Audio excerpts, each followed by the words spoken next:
Wong ngarani ora iso kok. Lah kae karepe piye, Yayi? Kae karepe father.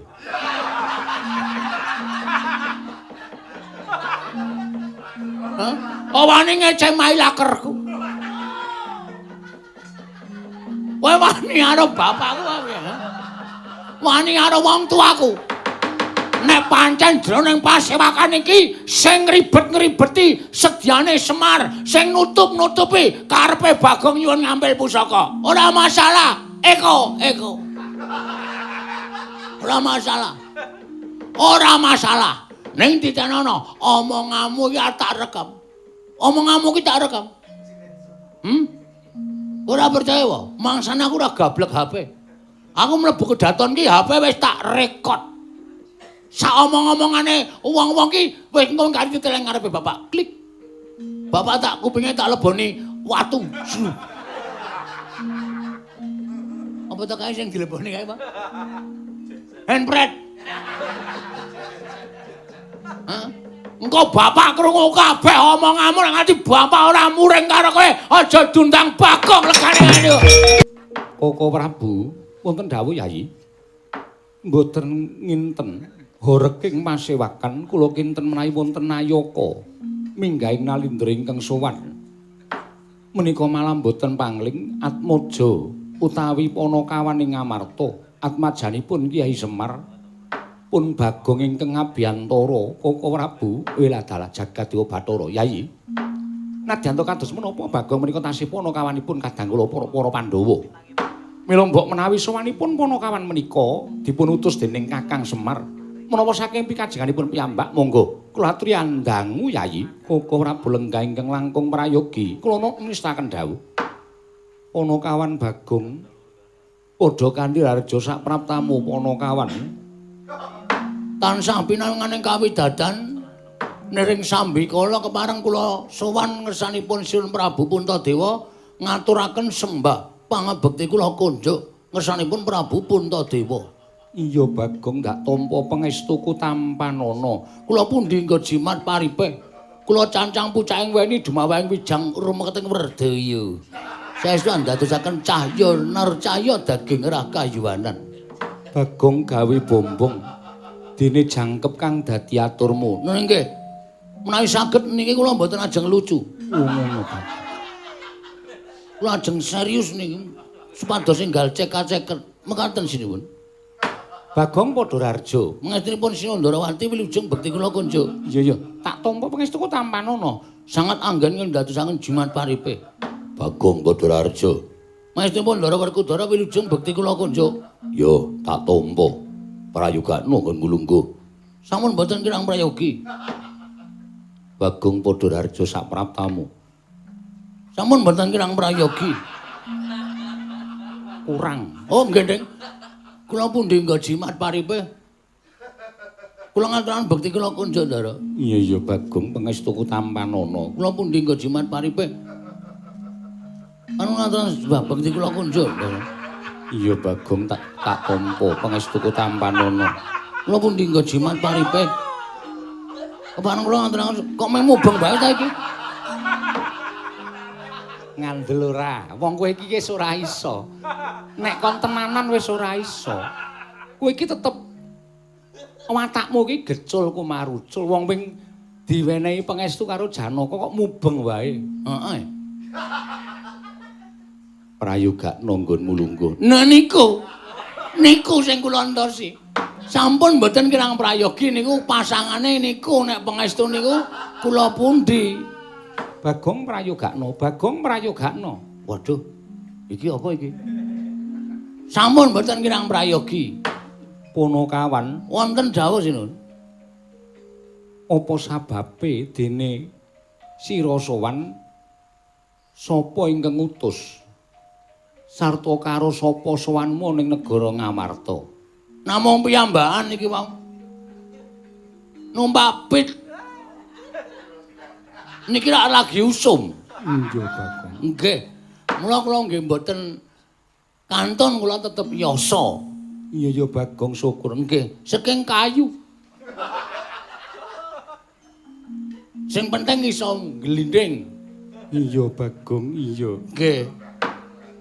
Niku rantene saking nganu. Napa niku?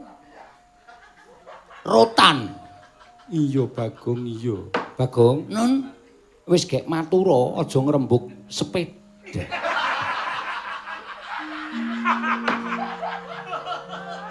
Kresna kakangku. Werkudara piye? Bagong wis arep kepengin dadi wong sing tenanan kowe malah nglecek. Ratu kok ngrembug sepeda.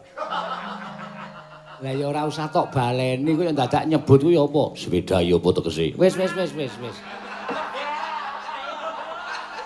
Asapnya tidak ada. Ajur tenan iki wis. Rusak kahanane. Raton kok malah ngembug sepeda. Mula kowe ndang matura Bagong. Nggih. Sowan kula menika dipun utus dening Bapak Semar.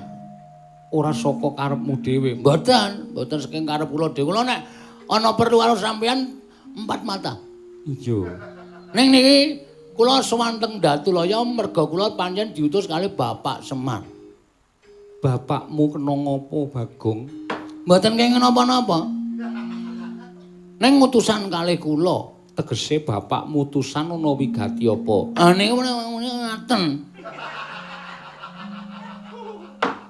Bapak niku pun pinten-pinten dinten niku kaya wong masuk angin ning ora masuk angin.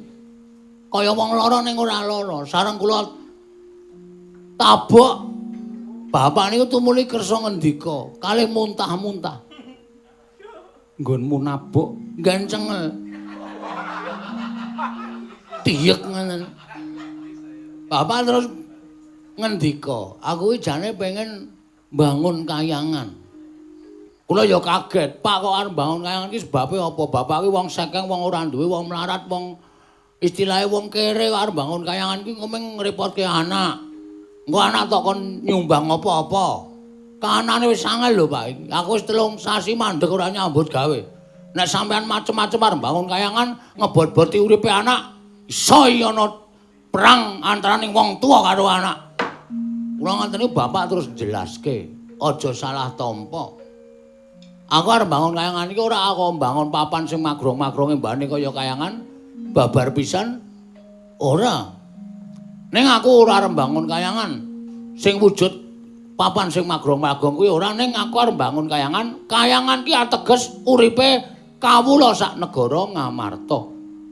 Uripe kawula ki supaya kepenak, tentrem, ayem, ora kekurangan sandang pangan. Aku sing tak gayuh. Mbane men uripe kaya dene mapan ana ing kayangan. Aku ora ndek niat babar sari, babar pisan. babar pisan. Mriko. Hus. Ora duwe niat babar pisan. Bakal bangun papan sing megah kuwi ora, ning bangun morale karo kawula. Mengkono. Nggih. Mula bapakmu 3 sasi ora sowan ning Ngamarta. Pancen wis diniati supaya Pandhawa niku goreh penggalihe terus rawuh teng Karang Kadempel nangleti karo bapak. Aning jebulane bapane anu para Pandhawa mboten rawuh-rawuh terus kula sing kan diutus pas sowan teng negara Ngamarta. Terus wigatine apa? Apa pancen njaluk Prabeya? Mboten. Apa pancen njaluk ya kuwi pitulungan para wadyabala supaya mbangun kayangan? Mboten, kula matur mboten papan sing magrong-magrong mboten. Mboten papan sing apik mboten. Ning ngendikane bapak apa sing tak lakoni iki bakal lakon nek Pandhawa maringi ngampil ya kuwi apa Bagong? sik to. Pusaka. Pusaka negara Ngamarta ing ngaran ya kuwi siji tumbak. Wah, jan. Tumbak apa? Aja saka tumbak. Liyane kuwi. Pustaka Jamus Myang Jimat Kalimasada. 1. Ana pira sing bakal disilih? Pirang-pirang? Siji kula aturke pustaka Jamus Klimasada, angka 2 Payung Mutha. Payung Mutha piye? Payung Tunggul Naga. Nah, Payung Tunggul Naga, angka 3 Tumbak Tempe Kara piye? Tumbak Kara Welang. Tumbak Kara Welang. 3 menika kedah kula suwun ngampil kula suwanaken wonten ing sanipun Bapak. Nek sinuwun Prabu Puntadewa maringaken matur sembah nuwun tanpa pepindhan. Ananging menawi mboten sebabe napa, perkarane napa, dasare napa, kula aturi paring pangandikan sing cetha lan gumathok lan ketemu nalar. Nek sebab lan musababe wing digawe-gawe, niki kula wis dipasrahi Purba lan Wasesa. Ngamarta najan kula suwita teng negara Ngamarta, nek pusakane ra entuk disuwun ngambil dening Bapak rawe-rawe rantas malang-malang putung. Ajeng kula rebut srana pripun mawon carane. Gagat risang kapirangu rinanggul kinempit kembit dosang reknaning bawana ing Om Jagat Dewa Bathara. Yai kula nuwun sewu, kula ingkang badhe maringi wangsulan kaliyan pun Bagong Koko Prabu, kula sumanggaken namung Bagong menika ponokawan panjenengan. Nggih, kula tasih enget. Bagong, ponokan Bagong. Sinuwun Ndarawati. Iya. Kok jumeneng wonten ngajengan kula? Aku ingin bakal menehi wangsulan kelawan kowe. Babagan perkara Pusaka 3 sing arta suwun ngambil. Ya kuwi Jimat Klimasada, Tumbak Kara Welang lan Payung Tunggul Naga. Koseta, aku tak takon karo kowe. Ngerti sejatine jroning pasewakan negara Ngamarta iki mau Yai Prabu Darmakusuma sak kadang kadeyan kuwi ngrembug perkara bapakmu nggono ora sowan telung candra suwene. Ninggal kalawan kewajiban kaprajan. Dadi penggalianing para Pandhawa nanging durung nganti dirembug kanthi apik lan becik dumadakan kowe sowan. Kowe sowan ngeseling para Pandhawa kowe ngandhaken bapakmu kepengin bangun kayangan mbutuhake pusaka 3 negara Ngamarta. Kose aku tak takon. Saya aku tak takon karo kowe wangsul ana pitakonku. nggih. Bapakmu ki derajate apa? Kere. Bapakmu ki derajate apa? Ming abdi, ming ponokawan, ming kawula cilik, rakyat melata. Jelata. Jelata.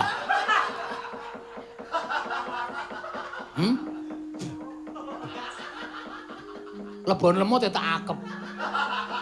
Mabur ning cangkem. Nabraki apa-apa. Wis ora perkara nabraki apa-apa. Nggih terus ngono. Lah saiki nek kowe ngerti bapakmu ki wong derajate ngaceplik mung ponokawan mung batur saumpamane mung kawula cilik. Lah kok dadi bapakmu wani utusan lawan kowe nyuwun ngampil pusaka 3 negara Ngamarta kuwi kowe sik to anggepe bapakmu kuwi sapa? Apa pancen bapakmu kuwi leluring para Pandhawa apa derajate bapakmu kuwi ngungkuli para Pandhawa? Pandhawa kuwi ingkang kagungan pusaka 3. Pandhawa sing duwe Tumbak Kara Welang Payung Tunggul Naga Pustaka Jamus Klimasada. Pandhawa kuwi pepundhene bapakmu, Pandhawa kuwi sesembahane bapakmu, Pandhawa kuwi sing menehi urip karo bapakmu. Lah kok dadi bapakmu cumalena lan nyola-nyola lancang ngucape wani nyuwun ngampil pusaka 3. Wis minger keblate wong tuamu napa piye? Wis ora eling derajate Semar. Wis ora kelingan Semar kuwi derajate mung wong cilik. Lah kok dadi wani nyuwun ngampil pusaka? Tegese panguwasaning Semar ki apa ngungkuli para Pandhawa napa piye, Bagong?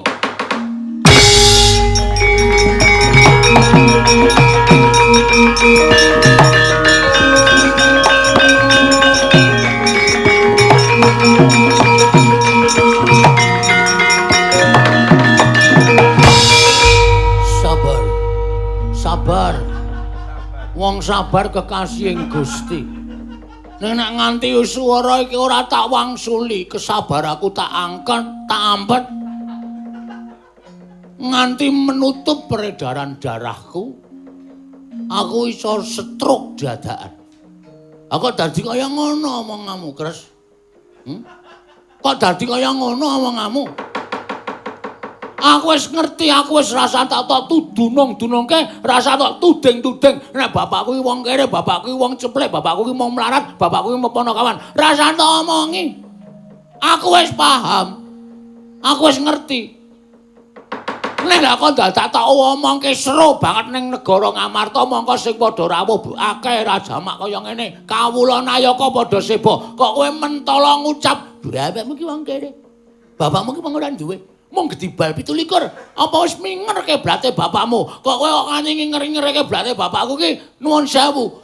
Kowe ki saiki aku tak takon karo kowe. Kowe sapa e? Lho, aku Ratu Ndarawati.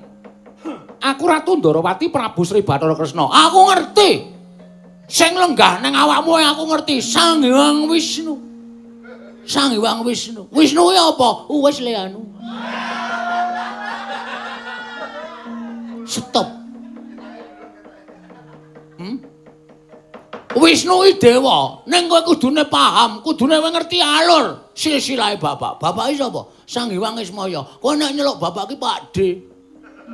Mergo kowe iki anake Bathara Guru. Bathara Guru ki adine bapak. Hah? Aku dadi kowe wani nyamah asmane babeku. Wani nyamah asmane Mai Laker.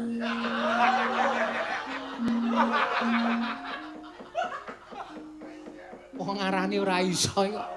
Lah kae karepe piye, Yayi? Kae karepe father.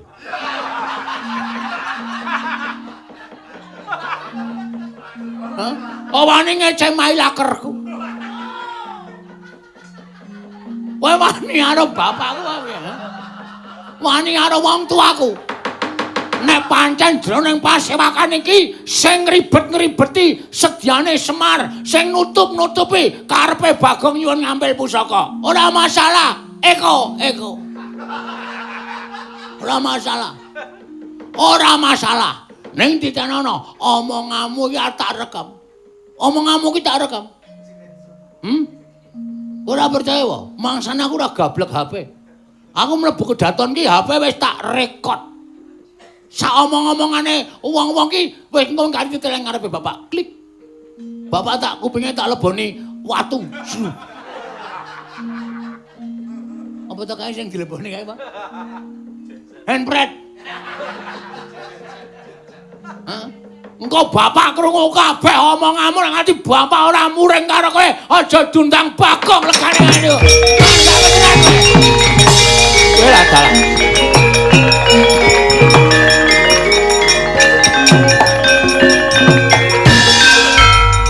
Kakangku. Bareng tak pitung-pitung tembungmu mau rada teksura karo Bagong, mula ora aneh yen Bagong nesu. Yen nganti Bagong iki mengko wadul karo bapakne. Wah, kriwian dadi grojogan keguyon dadi tamisan.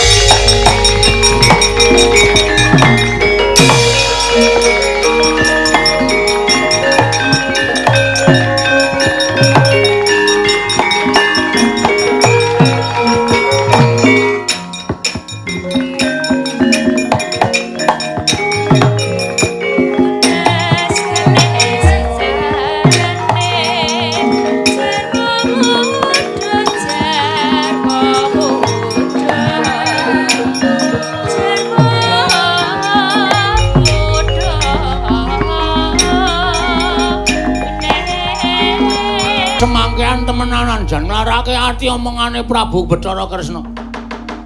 Nek bapakku wong kere gedibal 17 wong elek nyolok mripat. Aku upama ora isin ana nangis nang ngarepe Kresna kok tekan semono. Nalendra Titis Bathara Wisnu omongane kok kaya kernet. Waton ison jeplak wae. Cecep wong kere gedhi ora mingerke blak. Wah, jen lara tenan asli. Arep wani kok aku ra wani.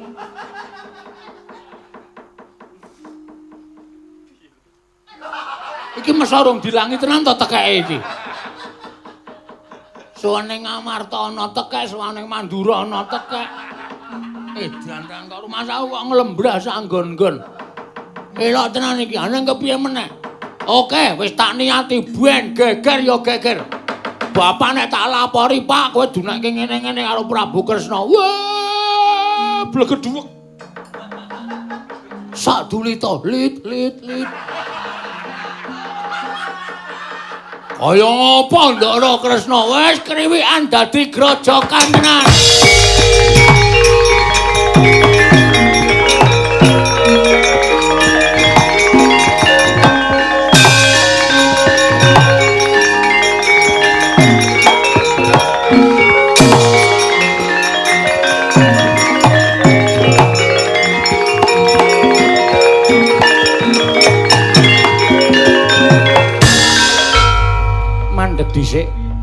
Mandeg dhisik. Ketok, sampean ketok.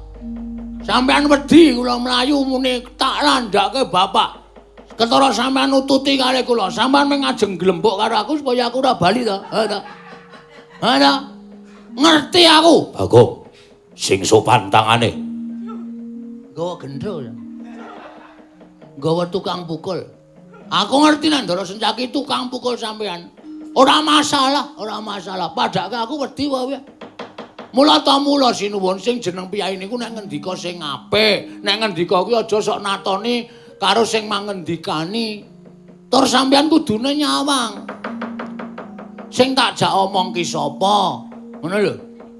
Kula karo sampeyan ki tepung wis 45 taun lho. Wis suwe lho tepung. Ngibarate saka kuncung nganti gondrong. Duit jabang nganti Malang Celapang. Sampeyan niku srawung kalih kula. Lah kok sampeyan kok mentala ngunekke kula? Monggo sing mangunekke dudu kula, sing mangunekke bapak. Bapak karo sampeyan srawunge luwih suwe. Luwih iso sampeyan durung dadi Kresna, isih wujud Bathara Wisnu niku wis dimong karo bapak. Lah kok mentala kaya ngono omonganmu? Nglarake ati lho. Wong kene urip nang alam padang niku pathokane nek ora seneng dijiwit, aja jiwit, nek ora seneng ditabok, aja nabok, nek ora seneng dilarani, aja sok nglarani. Niku pathokan dienggo wae uripe tentrem. Sampeyan kok kaya ngono, dindelke Setyaki dinunun wirang tumandang. Anggere muni wis Setyaki capeng mlintir brengos, anggape ora ana sing iso menyentuh nata Ndarawati. Grilusi jalma tan kena kinira. Ngono. Aku wis sing rumah ora ndek derajat pangkat. Kula niku nek omongan wae mesti kula tata kok aja nganti nglarani atine wong kok. Sampeyan Nalendra kok nek ngendika nglarani atine wong. Bagong. Bisa dikandhani apa ora? Iki Koko Prabu Ndarawati sesembahanku. Yen kowe ora duwe tata krama, kowe neranyak, kowe bakal tak jembalani. Ngono kae ngendelke kekasarane jukan. Ambaknya. Monggo nek arep tak tucuki monggo. Ngono. Arep tak antemi monggo. Mergo aku ora ndek tata krama karo Ratu Gustimu, kowe arep nutuki aku monggo. Ning nuwun sewu, masyarakat sing padha mresani jumlahe 8.300. Streaming sing padha streaming ki padha preso, ngerti ndi sing bener, ndi sing luput.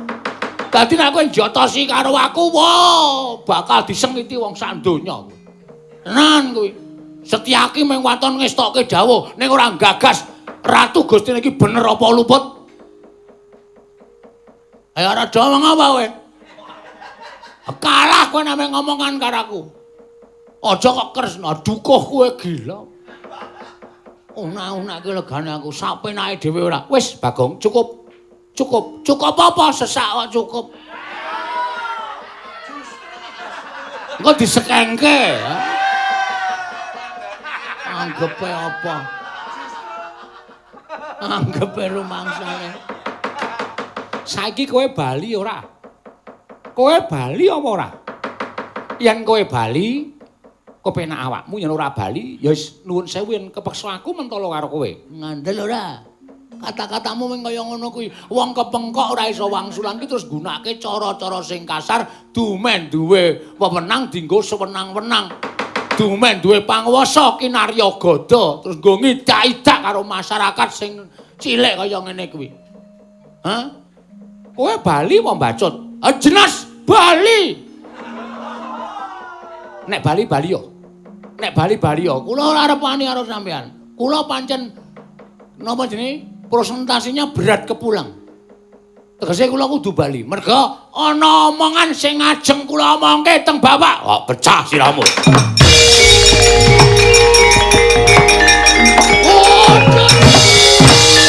Setyaki, Setyaki.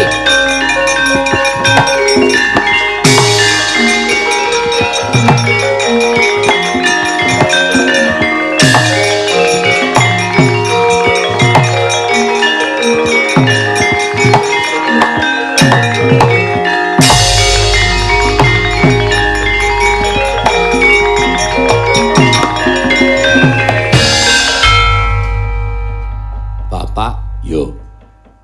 Biasane sing tok jujuk ki anakmu sing sok tresnani. Kakang Garukaca. Aku iki yen ora kowe ora rampung. Sebabe Ngamarta Kerawan Kresna. Barep kakangku harep wadul yen to Semar ora sowan 3 sasi. Lah iya aku yo mikir nek kakene Semar kok ora sowan ki sebabe apa? Bagong sowan. Lho. Si Petruk sowan? Iya. Kuwi gatine Semar arep bangun kayangan. Jilih pusaka Ngamarta 3. Ya kuwi tumbak para welang payung tunggul naga. Pustaka Jamus Klimasada ning Kresna kakangku mangsuli malah ngelek-elek karo Semar. Bagong nesu. Apa omongane Kresna arep diwadulke karo Semar. Kresna nututi Bagong. Ndasena, piye? Kowe ngerti adat saben Kresna kuwi nggawa sapa? Nggawa tukang cuci. Dasmu. Anu nggawa Setyaki, ngono kok ora usah kesusu-susu to, santai. Setyaki nek nganti ngewangi Kresna, tak pasrahke karo kowe. Lah bapak ngopo? Wah, aku ora penak. Engko dikira aku mbelani Bagong. Aku ngentrengke Kresna, mulai wangono. Yen pancen Kresna melu-melu kowe kandhakno aku. Siap. Ngestoke dawuh. Wah, ora rampung gecek ndasmu kowe. Ya, Pak, ngestoke dawuh.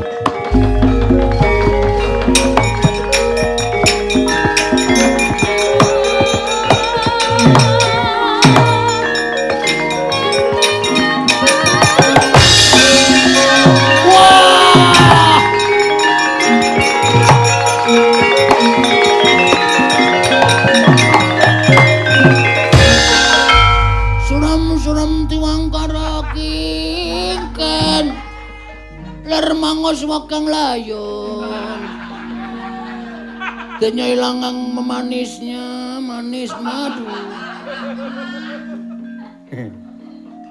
Aku iki gumun karo kowe lho, Gong. Tangi. Alah, lakon apa iki, Pak? Tangi. Tangi. Ya dolesi. Mu tak idak ndasmu kowe.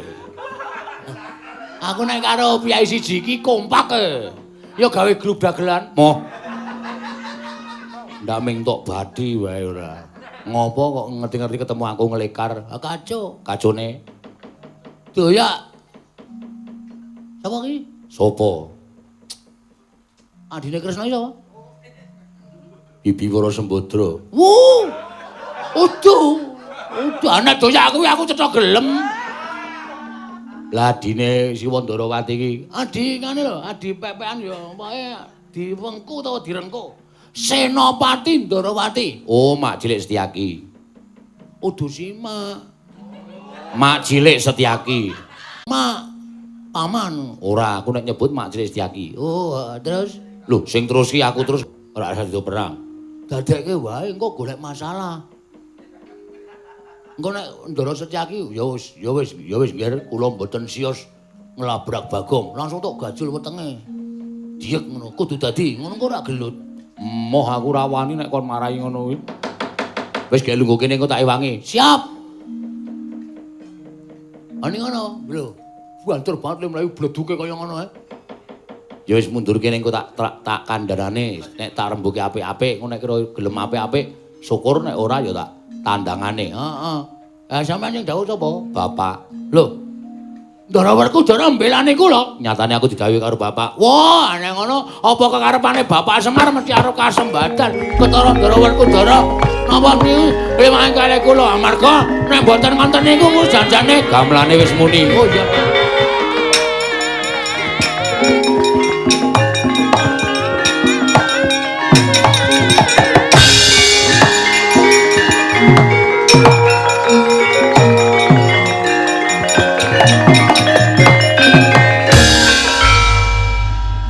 Cilik. Inggih, nggih. Anggir Antasena. Heeh. Kok jumeneng wonten mriki? Ora Mak Cilik kok mlayu-mlayu ngopo? Ngoyak tiyang. Sing doyak Tiyang wonten wingking panjenengan. lho, Bagong kok. Inggih. Sebabe Bagong wantun kalian Sinuwun Darawati. mergane Bagong wani rak mesti ana sebabe. Mergo aku ngerti watake Bagong ki ora bakal wani karo sapa wae nek ora diwarai. Nek dicocok atine, dheweke ora nyawang ratu, ora nyawang satria, ora nyawang pendhita, ora nyawang sapa wae, wani. Wani to, Kok? Wani tak kendel. Turah kendel. Ora turah ming dhuwit. Kurang terus. Nek tak takoni iki le wangsulan pisan wae ora usah keterus-terus. Oh nggih. Nek sing jeneng gamelan wis muni iki le omong leren. Kemempengan ya karangan. Nek Mak Cilik arep ngantemi Bagong, arep ngajar Bagong, aku sing ra entuk. Anggir mboten pareng. Ora entuk. Tantrimanipun anggir Aku ngewangi Bagong. lah ngaten panjenengan badhe wantun kalian kula. Nuwun sewu, ora wani karo Mak Cilik. Ning wani karo sipate Mak Cilik sing agahan ngewangi karo wong sing urung tok pitung bener lan lupute. Urung karuan, Siwa Darawati kan adan titi sing dewa, ning tumindake sarwa bener durung karuan. Kae isih kesipatan watak titah, tegese watak menungsa lumrah. Sing kedunungan ina lali salah apes lan mati. Dadi ora sak teruse Siwa Darawati iki dadi wong bener. Mesti ya kedunungan luput. Nek dununge luput mongko tok ewangi kowe ya melu luput. Gandeng iki mau tak pitung kowe luput, Bagong bener. Nek kowe arep ngantemi karo Bagong, saiki perkarane ora karo Bagong ning perkarane karo Antasena. Yo. Sisan gawe, sekali-sekali aku tak nyoba kekuataning Senopati Darawati iki piye? Ayo. Kepiye kok meng umat-umat kowe? Kok meng ngono ngapa?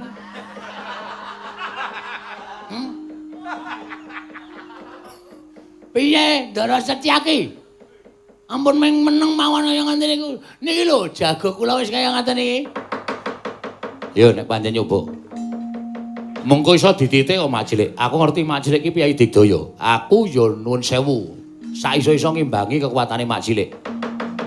Ning ana tetembungan ala ora tumama ning becik.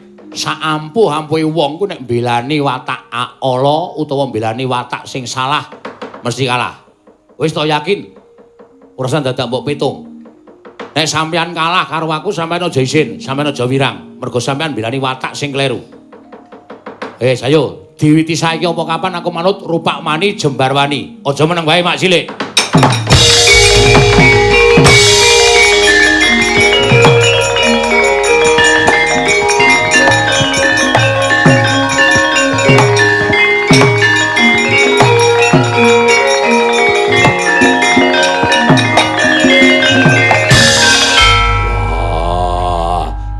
Bagus. Matur nuwun, Pak. Arep ngopo? Arep melu-melu e. Wah, melu-melu apa? Iki anakku. Nggih, jan gleleng tenan kata-katane jan remasuk. Yo. Ulang aku. Heeh. Gleleng. Ulang aku. Lulus SD. SD online. Online yo men. Ora tau sinau, ora tau ujian, ngerti-ngerti lulus. Rewet. Bagong. Dalem. Baliyo ning Karang Kadempel. Mbarep kakangku wis budal ning Karang Kadempel sinambi nggawa pusaka telu. Estu nawa? Yo. Wah, matur sembah nuwun Ndara. Napa pikajanipun Bapak sampun kasembatan. Yo. Nyuwun pamit nggih. Yo sing ati-ati. Antasena. Piye, Pak? Bagong ditutke. Ndak ana apa-apa. Aduh, isa dikai security. Jan nang kene. Remen kula. Yo. Wis ndang baliyo. Yo Gong yo bareng karo aku. Yo, jajan lho. Yo. Wah, jan kowe iki mesti ngono kuwi kok. Iki dina iki sing nggo mangan apa? Oke, soto, sate, gulai, tongseng. Ora, wetengmu amot po. Amot iki engko tak tarik melar kok wetengku. Sangko ngger iringan tak ngek-ngek ngono segone ngiwo kabeh. Engko ngisi sing tengen. Sing tengen tak tarik ngek-ngek ngono. Segone mlebu nengen kabeh. Ha tengah ro ngisi tongseng jus. Terus tarik medun. Aja ndak kembar. Oh iya. Wah mbok aja kene ta. Ya seneng aku ya mergo kowe iki wis tuwa nek tak keplak ndak aku kuwalat. Yo Gong yo. Yo nyuwun pamit Ndara Werku Dara. Sing hati-hati aku nututi. Nggih.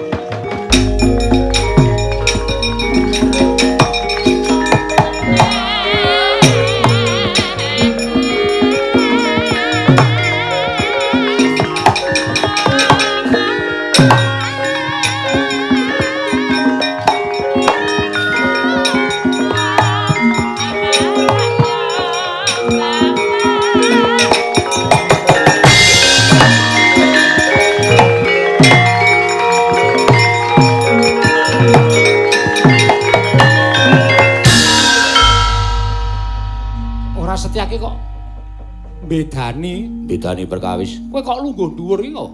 Aku iki ratu Gustimu. Aku kadangmu Nalindra Ndarawati. Nggih, kula ngertos.